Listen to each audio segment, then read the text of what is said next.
Hello friends, நல்ல வயிற்று புண்ணை ஆற்றக்கூடிய மணத்தக்காளி வத்தல் புளிக்குழம்பு தான் இன்றைக்கி பார்க்க போகிறோம். கேஸ் ஆன் பண்ணி கடாய் வச்சு 50 நல்லெண்ணெய், கொஞ்சம் கடுகு, ஒரு கொத்து கருவேப்பிலை, 100 சின்ன வெங்காயத்தை நல்லா ரெண்டாக கட் பண்ணி சேர்த்துக்கலாம். ஒரு 15 பல் பூண்டு இதெல்லாம் சேர்த்து அந்த எண்ணெயில் நல்லா வதக்கிக்கோங்க. வதங்கினதுக்கப்புறமா ஒரு தக்காளியை பொடிசாக கட் பண்ணி சேர்த்துட்டு கொஞ்சமாக உப்பு சேர்த்து வதக்கினீங்கன்னா சீக்கிரம் வதங்கிடும்.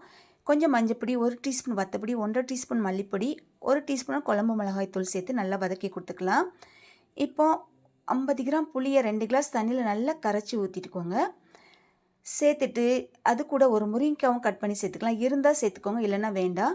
இப்போ கொஞ்சமாக உப்பும் சேர்த்துட்டு நல்லா கொதிக்க விடுங்க. கொதி வந்ததும் அரை முறி தேங்காயில் பாதி தேங்காய் எடுத்து நல்லா நைஸாக அரைச்சிட்டு இந்த குழம்போடு சேர்த்து மூடி வச்சுருங்க.